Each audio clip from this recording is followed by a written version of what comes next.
Oke. Yuk gas. Oke. Halo, assalamualaikum warahmatullahi wabarakatuh. Jadi sini kita dari kelompok 4 organisasi komputer 2. Nah, sini kita akan mempresentasikan hasil dari pertemuan 1 sampai 14. Nah, ini kelompoknya ada di sebelah kanan. Oke, ada Akla, Nindya Mucharom, M Rizky, M Surya, M Faiz, M Iqmal, sama Rafli. Ya, M semua. Jadi, oke, sekarang pertemuan ke-1.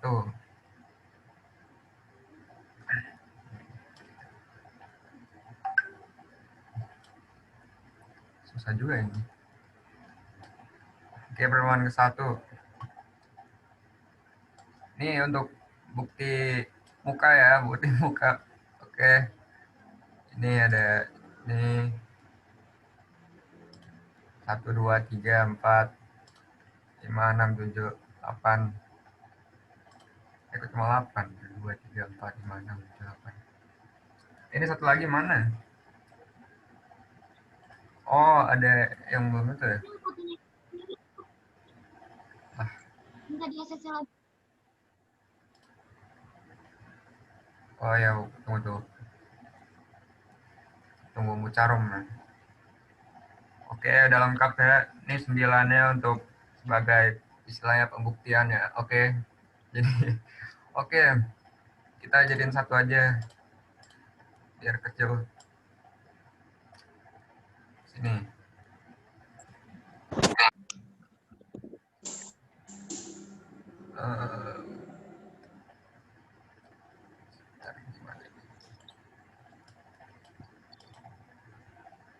Oke, kayak gini aja ya. Oke, kita mulai pertemuan 1.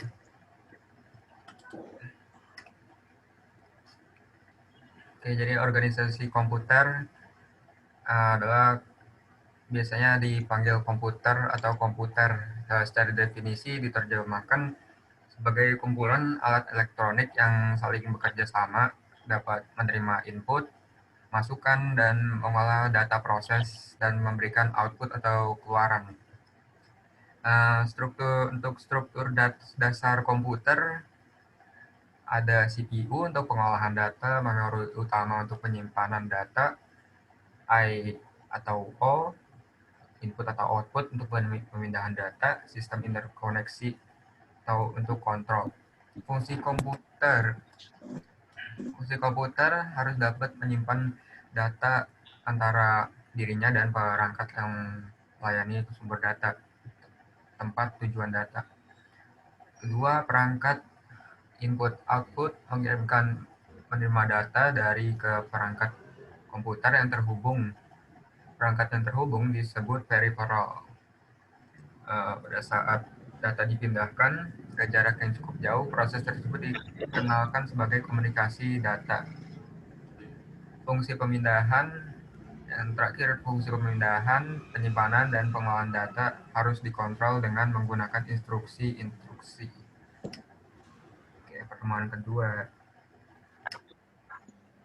Oke, struktur komputer ini seperti ini ya, teman-teman, Ibu. Di input, nanti masuk ke I/O port, setelah itu masuk database, diproses CPU, dan langsung kalau pengen disimpan langsung masuk ke memori, akhirnya balik lagi ke sini, dan akhirnya keluarlah ke output atau keluaran yang bisa kita lihat hasilnya. Ya, kurang lebih seperti itu ya.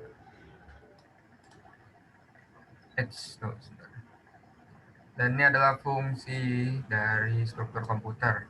CPU merupakan otak dari sebuah komputer. Memori tempat penyimpanan sementara pada sebuah komputer. Contohnya RAM, ROM, dan ROM. Oke, 3 itu ada storage device, penyimpanan yang bersifat permanen.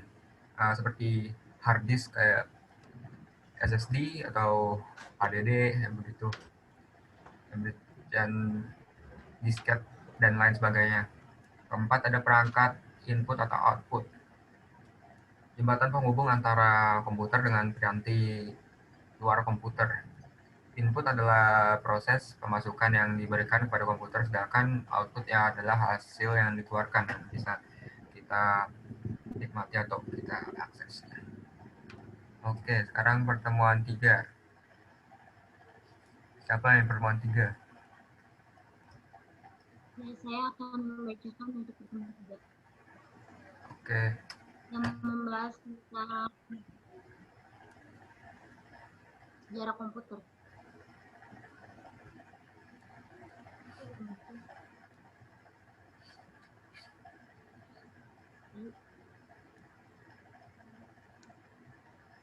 Untuk sejarah komputer yang pertama yaitu generasi pertama yang dimulai pada tahun 1946 sampai 1959.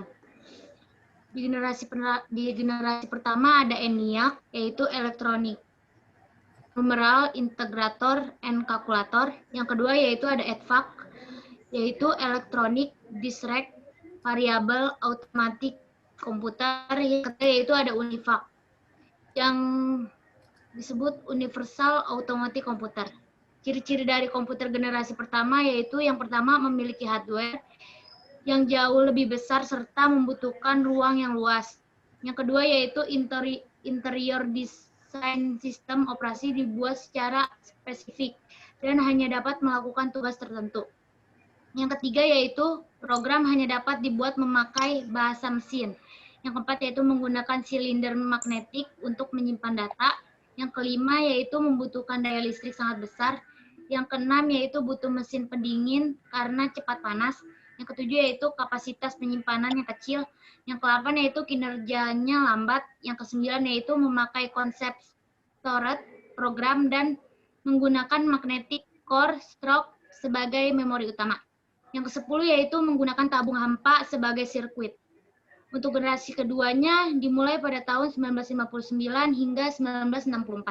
Ciri-ciri komputer generasi kedua yaitu yang pertama telah menggunakan operasi bahasa pemrograman tingkat tinggi, Fortran dan COBOL. Yang kedua yaitu kapasitas memori utama menggunakan magnetic core stroke. Yang ketiga yaitu menggunakan simpanan eksternal seperti magnetic tape dan magnetic disk. Keempat yaitu mampu memproses secara real time dan real sharing. Yang kelima yaitu ukuran fisik jauh lebih kecil dibanding komputer generasi pertama. Yang keenam yaitu kinerjanya lebih cepat. Yang ketujuh yaitu daya listrik lebih kecil. Yang kedelapan yaitu pemakaian program ini tidak lagi terpaku pada aplikasi bisnis namun juga pada aplikasi teknik.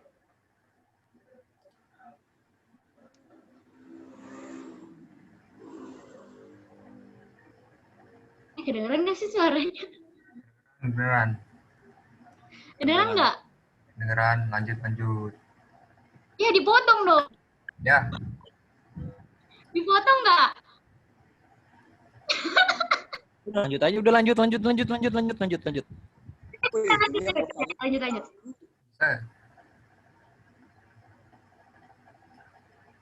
Untuk ciri komputer generasi ketiga, kedengeran kan ya? Udah bener kedengeran nih? Kedengeran. Untuk ciri-ciri komputer generasi ketiga, taruh salah. Untuk generasi ketiganya yaitu pada tahun 1964 hingga 1970. Ciri-ciri komputer generasi ketiga yang pertama yaitu listrik yang digunakan lebih hemat, yang kedua yaitu software lebih meningkat, yang ketiga yaitu harga makin terjangkau, yang keempat yaitu kapasitas memori lebih besar, yang kelima yaitu kecepatan menggunakan IC sehingga kinerja komputer lebih cepat, yang keenam yaitu memiliki kecepatan 1000 kali lebih cepat dibanding generasi pertama, yang ketujuh yaitu komputer dapat melakukan multiprocessing. Yang kedelapan yaitu komputer sudah menggunakan visual display dan dapat mengeluarkan suara. Yang kesembilan yaitu menggunakan penyimpanan eksternal seperti disket magnetik. Yang kesepuluh yaitu melakukan komunikasi dengan komputer lain. Next slide.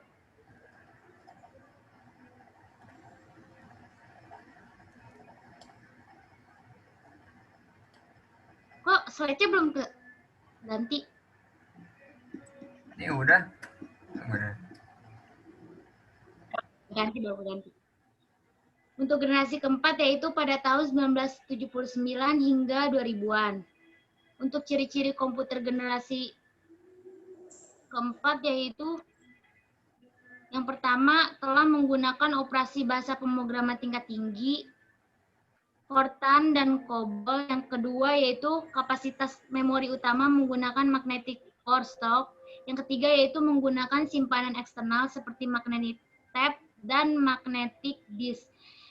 Yang keempat yaitu mampu memproses secara real time dan real series. Yang kelima yaitu ukuran fisik jauh lebih kecil dibanding komputer di generasi pertama. Yang keenam yaitu kinerjanya lebih cepat. Yang ketujuh yaitu daya listrik lebih kecil. Yang ke-8 yaitu pemakaian pemrograman ini tidak lagi terpaku pada aplikasi bisnis, namun juga pada aplikasi teknik. Untuk generasi kelima yaitu sekarang, ciri-ciri komputer generasi kelima yaitu yang pertama listrik yang digunakan lebih hemat, yang kedua yaitu software lebih meningkat, yang ketiga yaitu harga makin terjangkau, yang keempat yaitu memori lebih besar, yang kelima yaitu kecepatan menggunakan IC sehingga kinerja komputer lebih cepat, yang keenam yaitu memiliki kecepatan 1000 kali lebih cepat dibanding generasi pertama, yang ketujuh yaitu komputer dapat melakukan multiprocessing, yang delapan yaitu komputer sudah menggunakan visual display dan dapat mengeluarkan suara. Yang kesembilan yaitu menggunakan penyimpanan eksternal seperti disket magnetik. Yang kesepuluh yaitu mampu melakukan komunikasi dengan komputer lain. Oke. Next untuk pertemuan.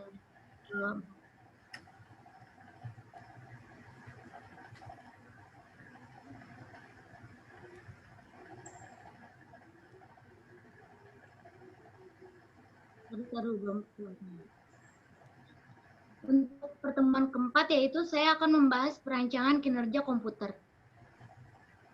Kinerja sebuah sistem komputer merupakan hasil proses dari seluruh komponen komputer yang melibatkan CPU, memori utama, memori sekunder, bus,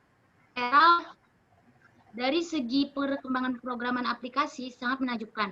Aplikasi desktop yang hampir dimiliki semua sistem komputer saat ini meliputi yang pertama yaitu pencitra, yang kedua yaitu pengenalan voice atau pembicaraan, yang ketiga yaitu video conference, yang keempat yaitu multimedia, yang kelima yaitu data. Yang menakjubkan lagi adalah dari sudut pandang organisasi dan arsitektur komputer saat ini adalah mirip dengan komputer IaaS yang dibuat sekitar ini apaan sih kok nggak ini apaan ya? Dong. Ini. Yang menakjubkan lagi adalah dari sudut pandang organisasi dan arsitektur komputer saat ini adalah mirip dengan komputer IaaS yang dibuat sekitar 50 tahun. Perkembangan dan kecanggihannya dapat kita rasakan sekarang ini. Peningkatan kinerja mikroprosesor ini terus berlanjut, tidak kenal henti dengan berbagai teknik yang telah dikembangkan. Di antaranya yang pertama yaitu branch prediction. Teknik di mana prosesor memungkinkan mengamati terlebih dahulu di dalam software dan melakukan prediksi percabangan atau kelompok instruksi yang akan dieksekusi berikutnya. Yang kedua yaitu data flow. Analis, prosesor akan menganalisis instruksi-instruksi yang tidak tergantung pada hasil atau data lainnya untuk membuat penjadwalan yang optimum dan dalam eksekusi. Yang ketiga yaitu speculative execution. Dengan model prediksi cabang dan analisis data, maka prosesor dapat melakukan eksekusi spekulatif terlebih dahulu sebelum waktunya. Next slide.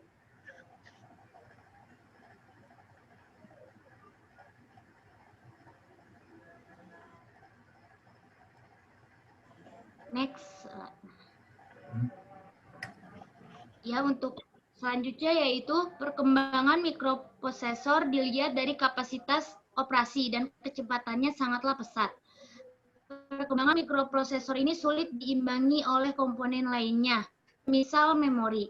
Hal ini menimbulkan masalah kesenjangan dan sinkronnya operasi antar komponen. Organisasi dan arsitektur komputer yang handal sangat diperlukan untuk mengatasi persoalan seperti ini. Terdapat beberapa metode untuk mengatasi masalah perbedaan kecepatan operasi antara mikroprosesor dengan komponen lainnya, antaranya yang pertama, meningkatkan jumlah byte yang dicari pada suatu saat tertentu dengan melebarkan DRAM dan melebarkan lintasan sistem busnya. Yang kedua yaitu mengubah antarmuka DRAM sehingga lebih efisien dengan menggunakan teknik cache atau pola buffer lainnya pada keping DRAM.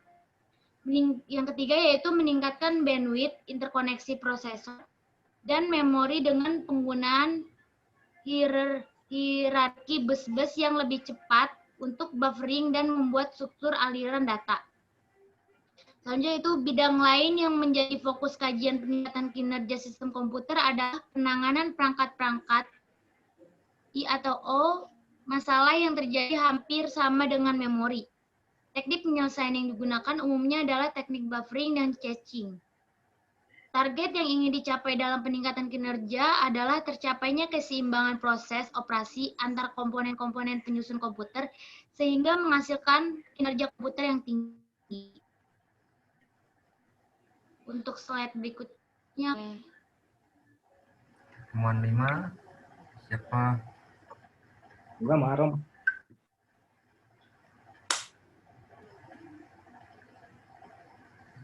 Siapa nih? ACC dong.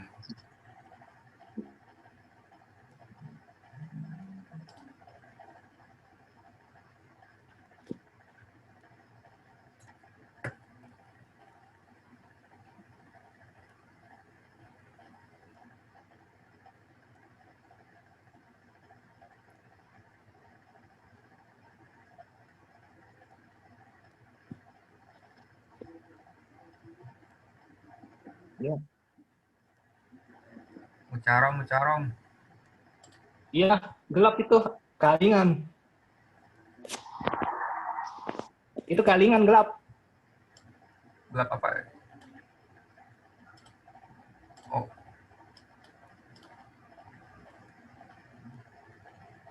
Oke, pertemuan 5 dibacakan oleh saya Muharram tentang komponen utama CPU. Komponen utama CPU terbagi menjadi 3. Yang pertama, arithmetic dan logical unit atau ALU. Yang kedua, control unit. Dan yang ketiga, main memory atau main storage. Arithmetic dan logical unit atau ALU adalah salah satu bagian atau komponen dalam sistem komputer yang berfungsi melakukan operasi atau perhitungan aritmatika dan logika. Kontrol unit (CU) adalah salah satu bagian dari CPU yang bertugas untuk memberikan arahan atau kendali atau kontrol terhadap operasi yang dilakukan di bagian ALU.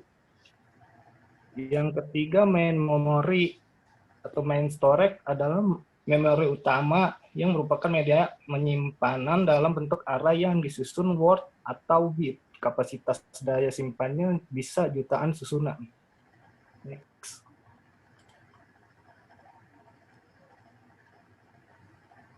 Peranan dari memori utama. Address bus pertama kali mengontak komputer yang disebut memori. Yang dimaksud dengan memori di sini adalah suatu kelompok chip yang mampu untuk menyimpan instruksi atau data. CPU sendiri dapat melakukan salah satu dari proses berikut terhadap memori tersebut, yaitu membacanya, read, atau menuliskan atau menyimpannya, write, ke memori tersebut. Memori ini diistilahkan juga sebagai memori utama. Tipe dari memori komputer ada 4. Yang pertama, random access memory atau RAM. Kedua, read-only memory atau ROM. Ketiga, CMOS memory. Dan yang keempat, virtual memory. Next.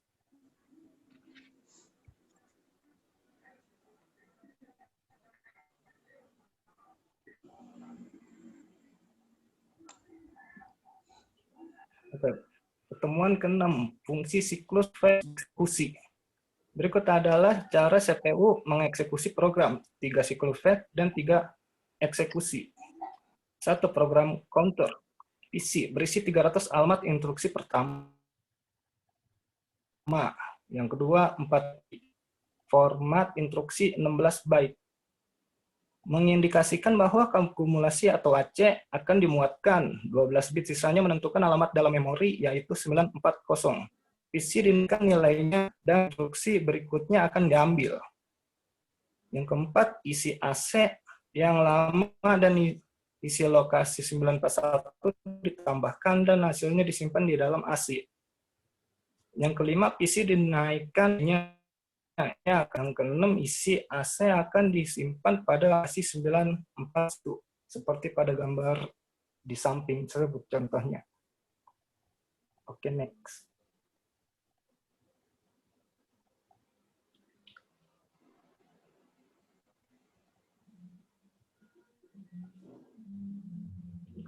Fungsi interupsi. Fungsi interupsi adalah mekanisme penghentian atau pengalihan pengolahan instruksi dalam CPU kepada rutin interupsi.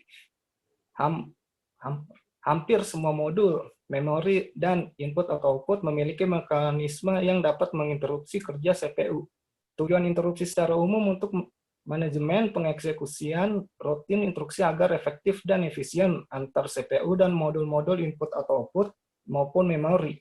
Setiap komponen komputer dapat menjalankan tugasnya secara bersamaan, tetapi kendali terletak pada CPU. Di samping itu, kecepatan eksekusi masing-masing modul berbeda, sehingga dengan adanya fungsi interupsi ini dapat sebagai sinkronisasi kerja antar modul. Oke.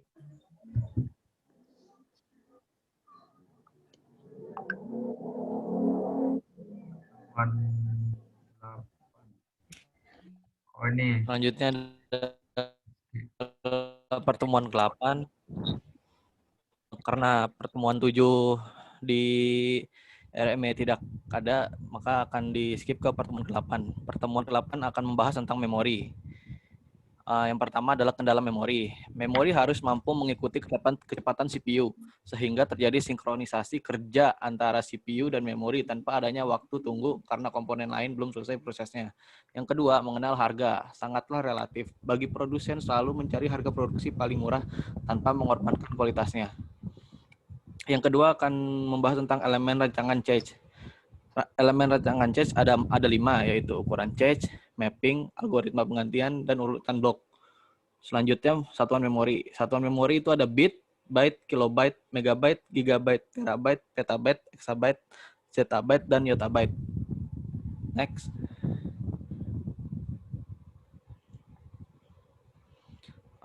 Selanjutnya ada hierarki memori. Hierarki memori adalah peningkatan waktu akses memori, peningkatan kapasitas, peningkatan jarak dengan prosesor, penurunan harga memori tiap bitnya yang lebih kecil, lebih mahal, dan lebih cepat diletakkan pada urutan teratas. Semakin menurunnya hierarki, maka hal berikut akan terjadi. 1. Penurunan bit. 2. Peningkatan kapasitas. Yang ketiga, peningkatan waktu akses. Yang keempat, penurunan frekuensi akses memori oleh CPU. Selanjutnya, cache memori. Cache memori adalah memori yang berukuran kecil, yang sifatnya temporary atau sementara. Fungsi cache memori yaitu 1. Mempercepat akses data pada komputer. Yang kedua, memeringankan kerja prosesor. Yang ketiga, menjembatani perbedaan kecepatan antara CPU dan memori utama. Yang terakhir adalah mempercepat kinerja memori. Selanjutnya. Next.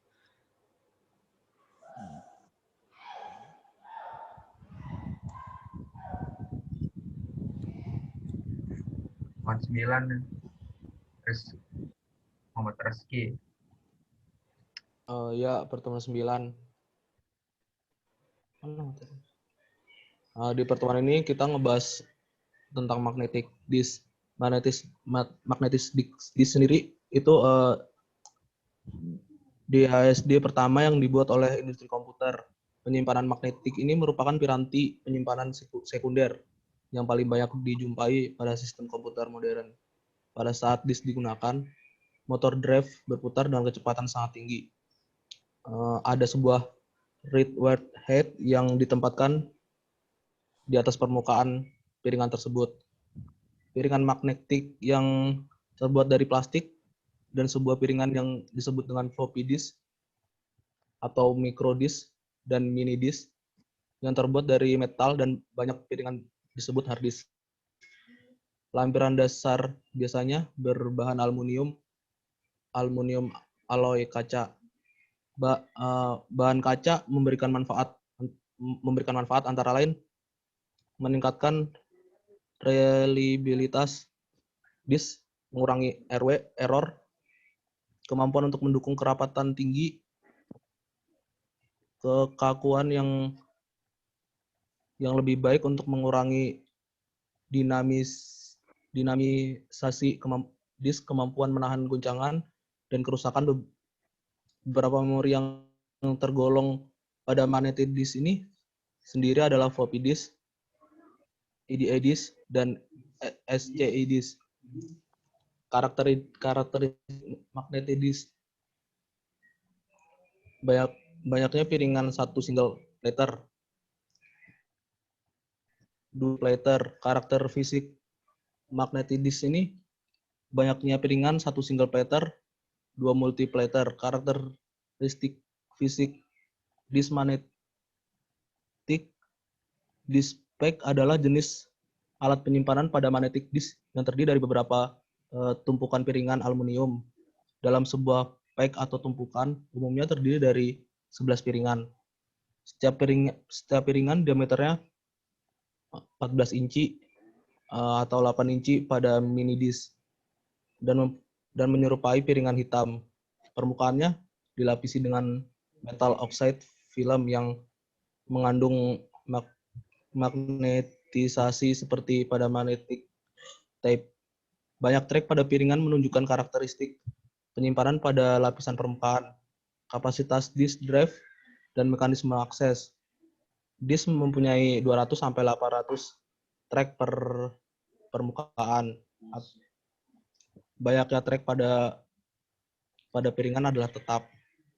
Pada disk pack yang terdiri dari 11 piringan mempunyai 20 permukaan untuk menyimpan data. Kedua sisi dari setiap piringan digunakan untuk menyimpan data, kecuali pada permukaan yang paling atas dan paling bawah tidak digunakan untuk menyimpan data. Karena pada bagian tersebut lebih mudah terkena kotoran atau debu pada permukaan yang di dalam. Juga ARM pada permukaan luar hanya dapat mengakses separuh. Lanjut.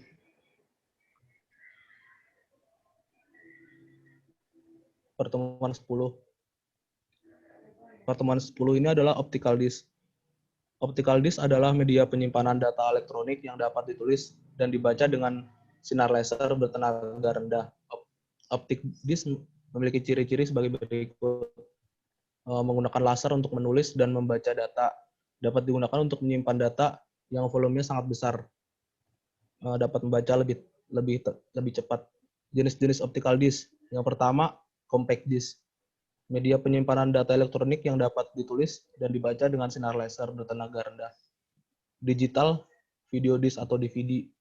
Menggunakan laser untuk menulis dan membaca data. Dapat digunakan untuk menyimpan data yang volumenya sangat besar. Yang ketiga, Blu-ray. Format disk yang berfungsi untuk menyimpan media digital termasuk video high definition berkapasitas tinggi. Yang keempat, fluorescent multiplayer disk atau VM disk. Dapat menampung data hingga 140 GB sekaligus dengan kecepatan GB per second. Lanjut.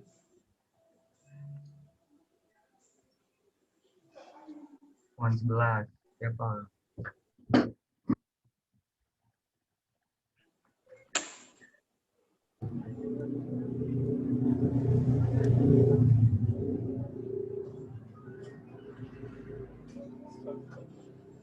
Sore mana tadi yang itu? Iya, ada. Santai.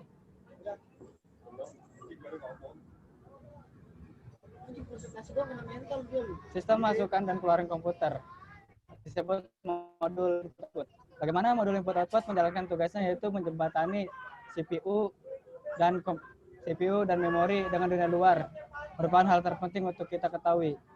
Inti mempelajari sistem input-output adalah mengetahui fungsi dan struktur kerja modul input-output. Untuk lebih jelasnya dapat lihat dari gambar bawah ini ya. Perangkat eksternal dihubungkan dengan komputer oleh suatu link modul input-output. Link digunakan untuk pertukaran kontrol, status, dan data antara modul input-output dengan perangkat eksternal. Next slide. Fungsi modul input-output. Modul input-output adalah sebuah komponen dalam sistem komputer yang bertanggung jawab atas pengontrolan sebuah perangkat luar atau lebih, dan bertanggung jawab juga terhadap pertukaran data antara perangkat luar. Perangkat luar tersebut dengan memori utama ataupun register-register dalam CPU. Dalam mewujudkan fungsi tersebut diperlukan antarmuka internal dengan komputer, CPU atau memori utama, dan antarmuka dengan perangkat eksternalnya untuk menjalankan fungsi-fungsi pengkontrolan. Next. Dua fungsi utama modul input-output adalah satu, sebagai piranti antarmuka ke CPU dan memori melalui bus sistem. Dua, sebagai piranti antarmuka dengan peralatan peripheral lainnya dengan menggunakan link data tertentu. Fungsi dalam menjalankan tugas modul input-output dibagi menjadi beberapa kategori, yaitu 1. Kontrol dan pewaktuan. 2. Komunikasi CPU. 3. Komunikasi dengan perangkat eksternal. 4. Pembufferan data. 5. Pendeteksi kesalahan.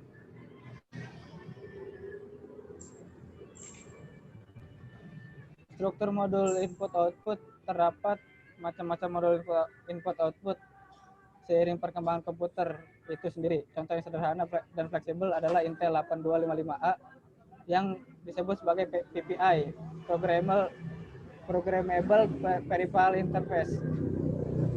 Bagaimanapun kompleksitas suatu input-output, terdapat kemiripan struktur seperti terlihat pada gambar tersebut.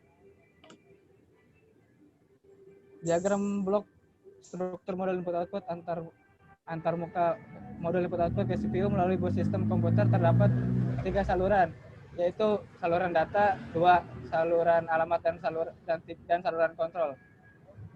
Bagaimana yang terpenting adalah blok logika input-output yang berhubungan dengan semua peralatan antarmuka peripheral. Terdapat fungsi pengaturan dan switching pada blok ini.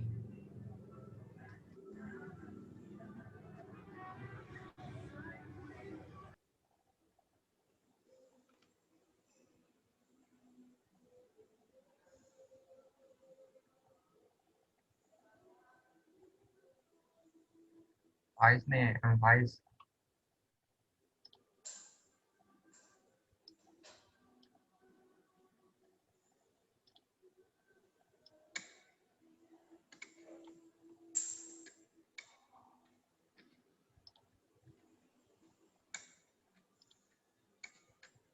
Faiz mana nih yang Faiz?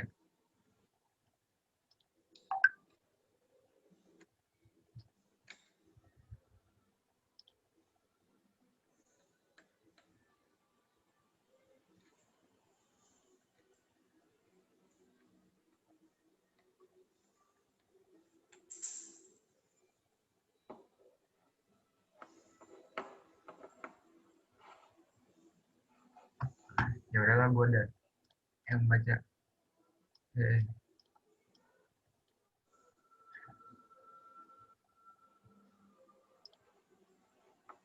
Oke, jadi yang Faiznya lagi bermasalah atau tidak bisa.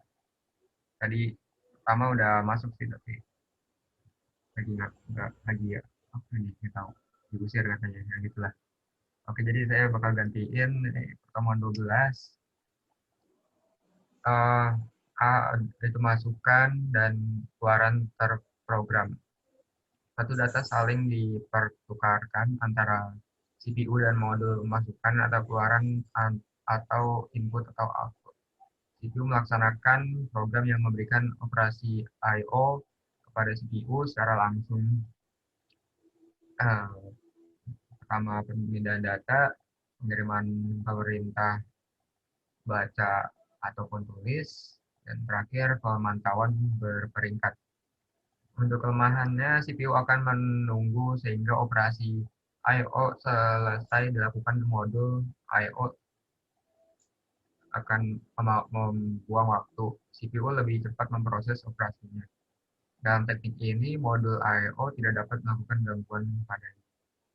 Dan seluruh proses merupakan tanggung jawab CPU sehingga semua operasi lengkap dilaksanakan. Klarifikasi perintah. Satu, perintah kontrol. Perintah ini digunakan untuk mengaktifkan peringkat peripheral dan memberitahu tugas yang diperintah kepadanya. Dua, perintah tes. Perintah ini digunakan CPU untuk menguji berbagai kondisi status modul I/O dan peripheralnya. Ketiga, perintah read.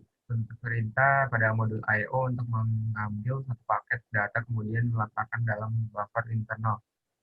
Empat, perintah write. Perintah ini berlawanan dari read. In-memory method atau I/O. Terdapat ruang tunggal untuk lokasi memori dan perintah peranti I/O. CPU membuat register status dan register data modul I/O sebagai lokasi memori dan menggunakan arahan mesin yang sama untuk mengakses sama ada memori atau peranti I/O. Ini adalah karena saluran tunggal untuk pembacaan dan saluran tunggal untuk penulisan. Kelebihan memory method I/O adalah efisien dalam pemrograman, namun akan banyak ruang dalam memori alamat. Isolated dilakukan pemisahan ruang pengalamatan bagi memori dan ruang pengalamatan bagi I/O. Dengan teknik ini, bus yang dilengkapi dengan saluran pembacaan dan tulisan memori ditambah dengan saluran perintah output. Keuntungan isolated I/O adalah sedikitnya arahan I/O. Interrupt driven I/O, proses yang tidak membuang waktu antara proses yang terlibat. CPU mengeluarkan perintah I/O pada modul I/O bersamaan perintah I/O dijalankan modul I/O, maka CPU akan melaksanakan perintah-perintah lain. Kawalan perintah masih menjadi tanggung jawab CPU, sama ada pengambilan perintah dari memori ataupun melaksanakan isi perintah tersebut. Terdapat selangkah kemajuan dari teknik sebelumnya. CPU melakukan multitasking bagi beberapa perintah sekaligus. Tidak ada waktu menunggu bagi CPU. Ini bermakna proses cepat. Cara kerja gangguan di sisi modul I/O. Modul I/O menerima perintah sebagai contoh read. Direct DMA atau Direct Memory Access adalah suatu hardware special chip yang dapat mengontrol aliran bit data antara memori RAM dan beberapa controller I/O devices tanpa memerlukan interferensi dari CPU secara terus-menerus. Mengakses dan mengontrol memori sistem tanpa interferensi CPU secara terus-menerus. Pengertian pita magnetik. Fungsi dari DMA adalah agar CPU dapat melakukan pekerjaan atau instruksinya yang berbeda ketika melakukan operasi baca tulis dari perangkat peripheral. Kelebihannya adalah adapun beberapa kelebihan dari DMA adalah sebagai berikut: dapat menirukan sebagai fungsi prosesor. Nah, kekurangannya adalah jika ada kelebihan, kemungkinan juga ada juga kekurangan. Adapun beberapa kekurangan dari DMA adalah sebagai berikut.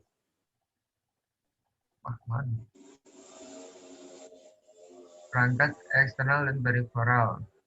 Peripheral adalah hardware tambahan yang disambungkan oleh ke komputer, biasanya dengan bantuan kabel ataupun sekarang sudah banyak perangkat peripheral wireless. Peripheral ini bertugas membantu komputer menyelesaikan tugas yang tidak dapat dilakukan oleh hardware yang sudah terpasang di dalam casing. Peripheral utama, main peripheral yang harus ada dalam aplikasi komputer, contoh peripheral utama yaitu monitor, keyboard, dan mouse. Peripheral pendukung, peralatan yang tidak mesti ada dalam mengoperasikan komputer tapi diperlukan untuk kegiatan tertentu atau perintah standar, modem, bootcamp, dan lain-lain. Apanya juga ya? Eksternal adalah perangkat yang dihubungkan dengan komputer oleh suatu link dengan modul I/O. Ada 3, human readable, machine readable, dan communication.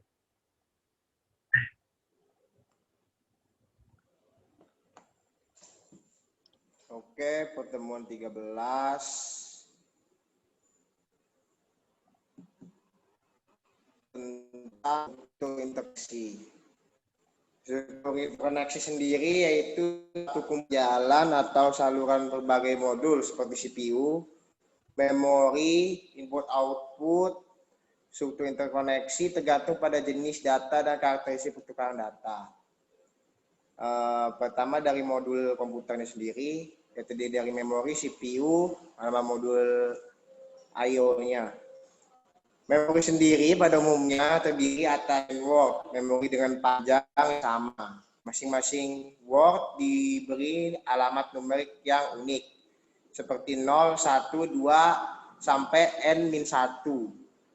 Word dapat dibaca maupun ditulis pada memori dengan kontrol read and write. Lalu CPU. CPU sendiri berfungsi sebagai pusat pengolahan dan eksekusi data berdasarkan rutin program yang diberikan padanya. Lalu ada model input-output, yaitu pertukaran data dari dan komputer. Berdasarkan pandangan internal, modul input-output sendiri dipandang sebagai sebuah memori dengan operasi pembacaan dan penulisan. Nah, gambarnya contohnya seperti ini. Yang pojok kanan atas itu interkoneksi, yang tengah itu yang atas itu interkoneksi memori, yang tengah interkoneksi CPU, yang terakhir itu yang paling kanan itu interkoneksi input-output modul. Lalu struktur interkoneksi sendiri dari sensor, yaitu membaca dalam instruksi dan data, menulis data, pengolahan, dan menggunakan sinyal, mengendalikan keseluruhan sistem operasi, juga menerima sinyal interrupt. Dari jenis pertukaran data yang diperlukan modul-modul komputer, maka struktur interkoneksi harus mendukung perpindahan data berikut, yang terdiri dari memori ke CPU, yang melakukan pembacaan data maupun itu dari memori. Lalu yang melakukan penyimpanan atau penulisan data ke memori. Lalu input-output ke CPU yang membaca data dari peripheral melalui modul I/O. Lalu CPU ke I/O, yaitu mengirimkan data ke perangkat peripheral melalui modul I/O sendiri. Dan yang terakhir, I/O ke memori atau dari memori ke I/O, yaitu digunakan pada sistem.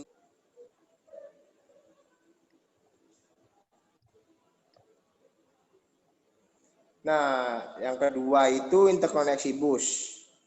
Bus merupakan lintasan komunikasi yang menghubungkan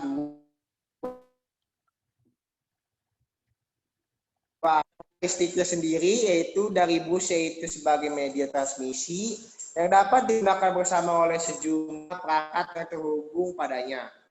Karena digunakan bersama, diperlukan pengaturan agar tidak terjadi tabrakan atau kerusakan data yang ditransmisi. Sebuah bus biasanya terdiri atas beberapa saluran. Sebagai contohnya, bus data terdiri atas 8 saluran dapat tertransfer data umum dikategorikan dalam 3 bagian, yaitu saluran data, saluran alamat, dan saluran kontrol. Contohnya ada di gambar bagian bawah tuh, sampingnya tulisan ada CPU, memori, terus I/O ke I/O. Di situ ada current line, address line, sama data line. Nah, itu terdiri dari busnya.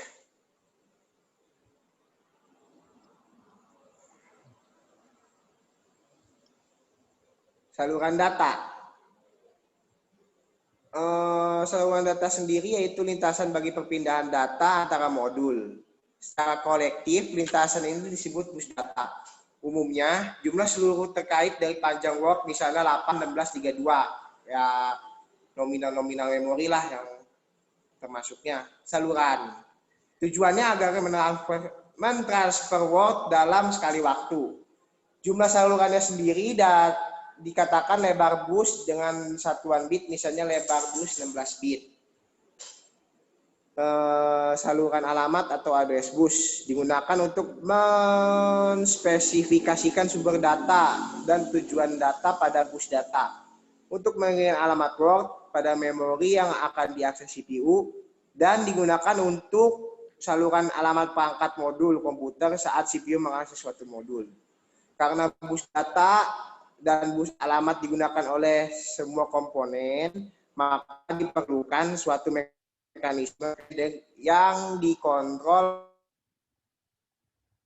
Kontrol terdiri atas sel pewaktuan yang menandakan validitas data dan alamat, lalu sinyal perintah, yaitu berfungsi membentuk suatu operasi.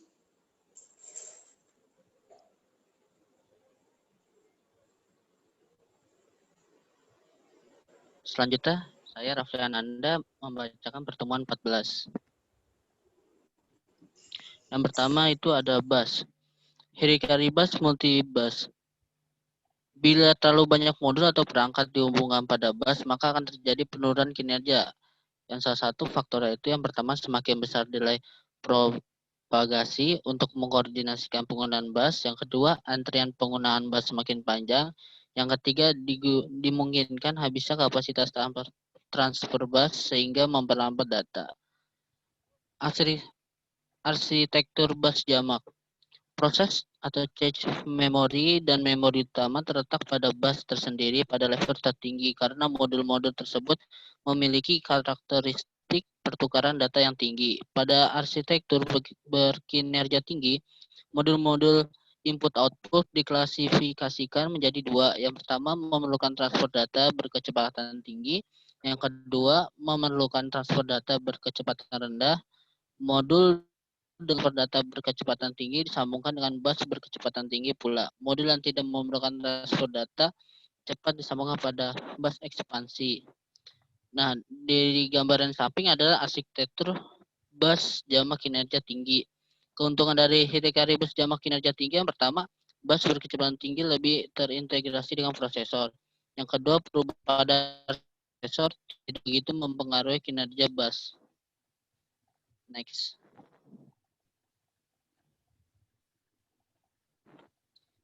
Selanjutnya ada elemen rancangan bisnis. Rancangan suatu bus dapat dibedakan atau diklasifikasikan oleh elemen-elemen sebagai berikut. Yang pertama itu ada jenis bus.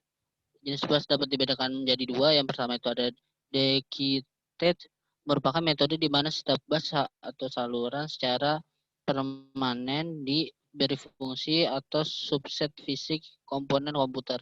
Yang kedua ada time multiplexed, merupakan metode penggunaan yang sama untuk berbagai keperluan sehingga menghemat ruang dan biaya. Yang kedua ada metode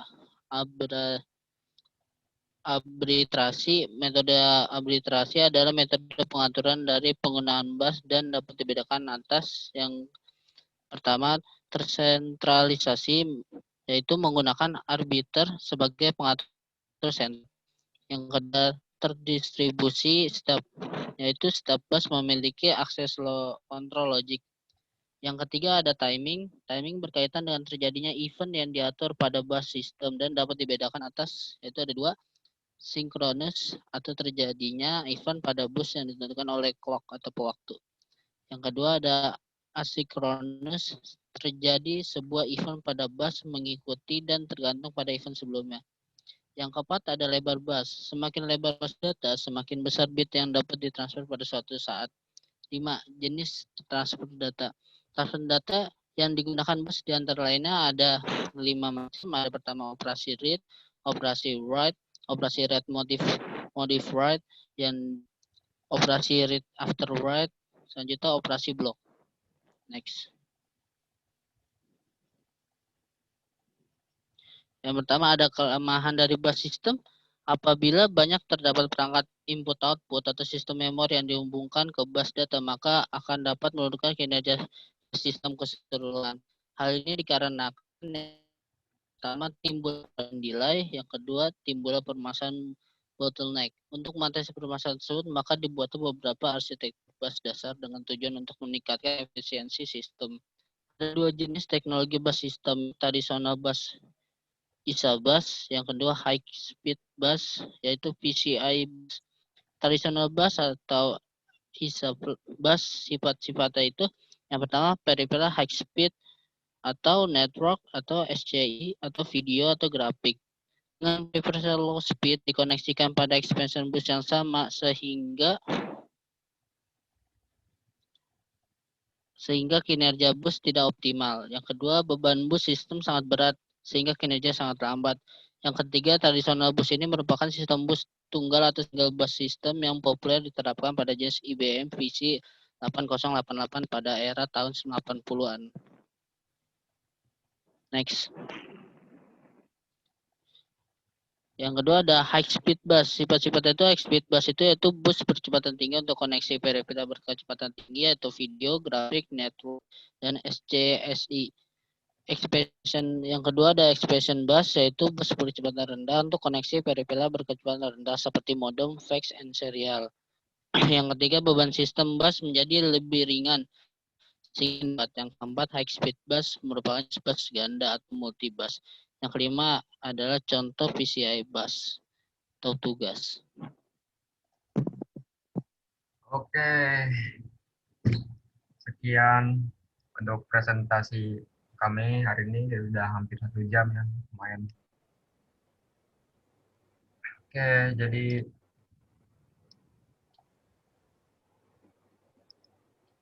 yang bertahan tinggal 4, 5, 6, 7. Yang 3-nya mungkin kehabisan kuota atau diusir dari kafe ya. Oke, jadi itu aja untuk presentasi dari kami, kelompok 4, organisasi komputer 2. Ya, oke. Assalamualaikum warahmatullahi wabarakatuh. Waalaikumsalam.